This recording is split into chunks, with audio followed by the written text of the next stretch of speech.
दोस्तों, आखिर क्यों 3 लाख रुपए महीने की सैलरी छोड़कर एक बॉम्बे आईआईटी इंजीनियर बना साधु सन्यासी? जी हां, मेरा कहने का मतलब है कि आज से एक हफ्ते पहले महाकुंभ मेले में एक रिपोर्टर साधु से बात कर रहा था।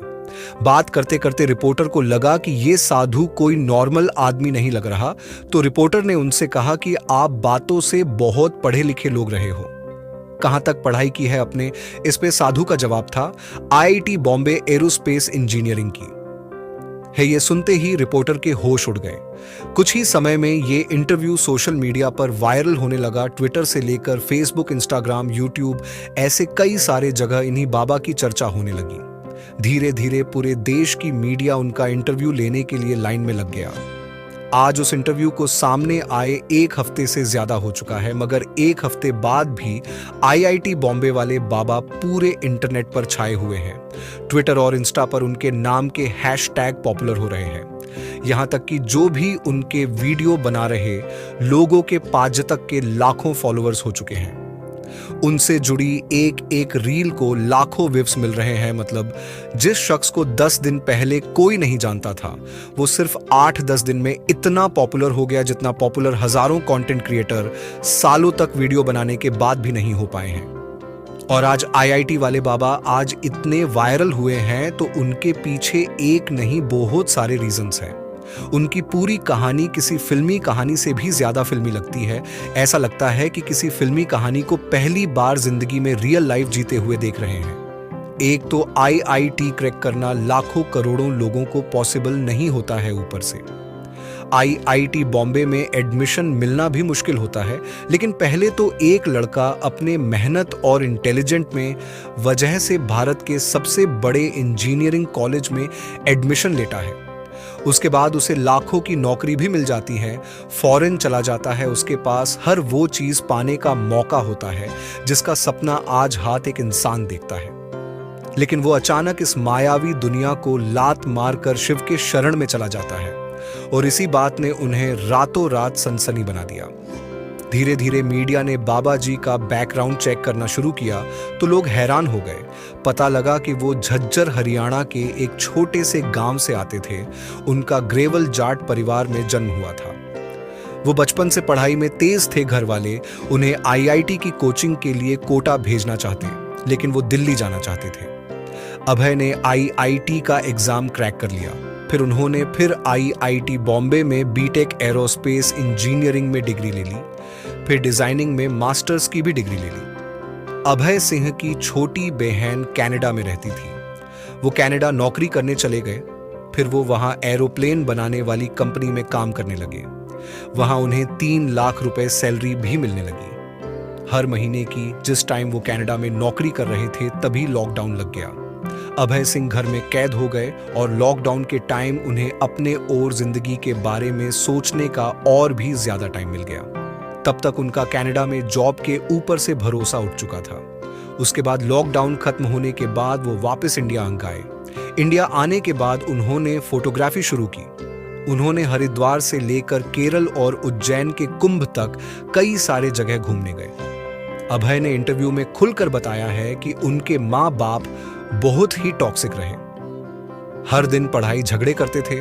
उन्हें पढ़ते देखते उनका शादी से भरोसा उठ गया।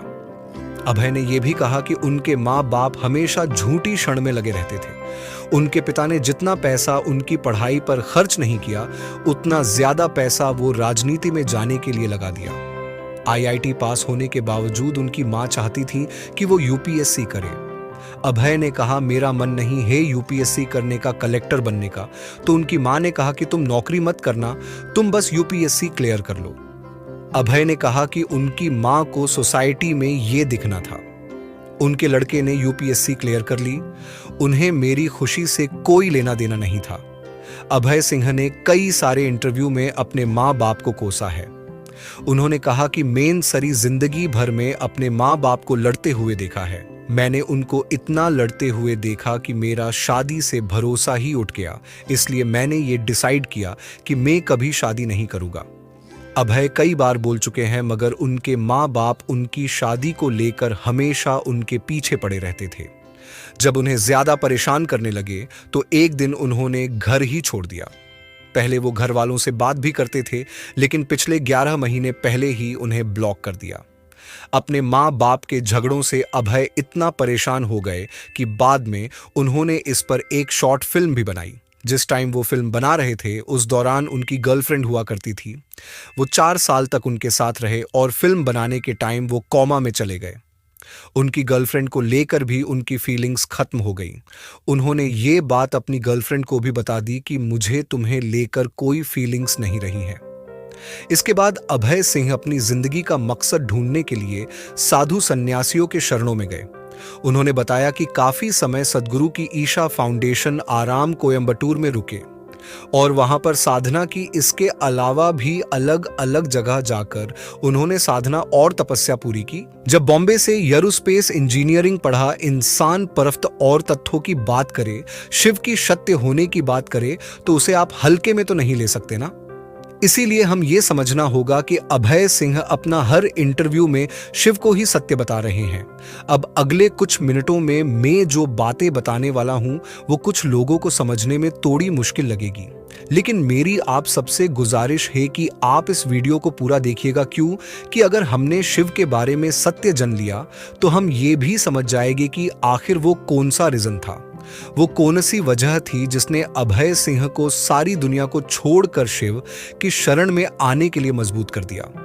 और हम ये भी जान जाएंगे कि शिव के शरण में आकर उन्हें क्यों शांति मिली, कैसे शांति मिली। तो दोस्तों बात यह है कि सनातन परंपरा में शिव को परम ब्रह्म माना गया है।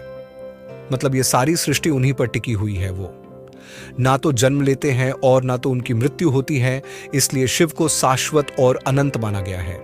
अब आप और हम जिस दुनिया में रह रहे हैं ये तो नश्वर है, वो तो आज है और कल नहीं है, लेकिन शिव सत्य है। इस दुनिया का सच वक्त वक्त पर बदलता है, लेकिन शिव का सत्य समय से परे है। उनका सत्य कल भी था, आज भी है और आगे भी रहेगा। शिव को इसलिए महाकाल भी कहा जाता है क्योंकि वो काल से परे हैं। अब इन्हीं शिव को आदि गुरु भी कहा जाता है। मतलब उन्होंने ना कि इस दुनिया को बनाई लेकिन को इसे चला भी रहे हैं। दुनिया की हर चीज में उन्हीं की ऊर्जा है और दुनिया को बचाने वाले भी वही हैं। मतलब वही इस दुनिया के फाउंडर भी है, सीईओ भी है और सीओओ भी वही है। हमारी योग शास्त्रों में कहा गया है कि कुंडलिनी जागरण का आधार भी शिव ही है। मतलब अगर आपको अपनी आत्मा को परम सत्य से जोड़ना है तो आपको शिव पर ही ध्यान लगाना होगा। अब अभय सिंह बार बार यही कहते हैं कि शिव ही सत्य है, तो वो वही बात कर रहे हैं जो हजारों सालों से हमारी सनातन परंपरा कर रही है, कह रही है। अब को लोग इस बात को नहीं समझते तो उनके लिए तो ये भारी भरकम शब्द है, मगर जो लोग थोड़ी बहुत जानकारी रखते हैं उन्हें अच्छे से पता है कि अभय सिंह शिव को ही सत्य होने की बात क्यों कर रहे हैं। क्योंकि शिव ही शाश्वत है, अनंत है और कभी ना बदलने वाली इस यूनिवर्सल कॉन्सर्वेसेल के कॉन्सिस्टेंस के सिंबल भी है। मतलब जो कुछ भी है उसमें शिव है। इसलिए कहा गया है कि शिव ही सत्य है। इसलिए एक आईआईटी बॉम्बे ग्रेजुएट इंसान दुनिया के सारे सुख सुविधाएं छोड़कर खुद को सत्य के सामने सरेंडर कर दिया। अब कहना तो नहीं चाहिए, लेकिन जड़तर रिपोर्टर इनकी बातें कर रहे हैं या कर चुके हैं, उन्हें आखिर इनकी बातें समझ नहीं आती या फिर उन्हें यह पता नहीं लगता कि किस जवाब में क्या सवाल पूछे। पृथ्वी में अभय सिंह की बातें ऐसी है जैसे नर्सरी के बच्चों को मेटाफिजिक्स की क्लास में बैठा दिया। अभी कुछ रिपोर्टर्स और यूट्यूबर्स व्यूवर्स के चक्कर में अभय सिंह के पास जा तो रहे, मगर इनमें से कोई समझ नहीं पा रहा कि वो कहना क्या चाहते हैं। यही रीजन है कि बहुत सारे इंटरव्यू में कुछ लोगों को अभय सिंह अरोगेंट लग रहे हैं, कुछ लोगों को कंफ्यूज लग रहे हैं, कोई उनको भटका हुआ बता रहा है, ये सारी बातें। इसलिए दोस्तों जीवन में इंस्टा पर रील्स के अलावा लोगों ने ज्यादा कुछ देखा पढ़ा होगा नहीं। कुंभ की पवित्रता और भव्यता पर पूरी दुनिया फिदा है, जिसे कवर करने के लिए अमेरिका से लेकर सऊदी अरब तक के रिपोर्टर्स आए हुए हैं। हमारे ही मीडिया के एक सेक्शन को उसकी गहराइयों को, धार्मिक महत्व का कुछ पता ही नहीं है। कुछ लोग तो धड़ाधड़ अभय सिंह की रील्स को सिर्फ इसलिए अपलोड कर रहे हैं कि देखो आईआईटी का बंदा साधु कैसे बन गया। जैसे हर माँ बाप को लगता है ना, भगत सिंह पैदा तो हो लेकिन पड़ोस के घर में, मेरे घर में नहीं। इसी तरह बहुत सारे भारतीय अभय सिंह की तारीफ तो कर रहे हैं कि देखो, अध्यात्म के लिए इसने सब कुछ छोड़ दिया, लेकिन उसने ये सब कैसे छोड़ा, क्यों छोड़ा, किस वजह से छोड़ा, इसे समझने का टाइम किसी के पास नहीं है। हमारा तो इतना कहना है दोस्तों, परमेश्वर आपको कई रूप में कई मौके देता है।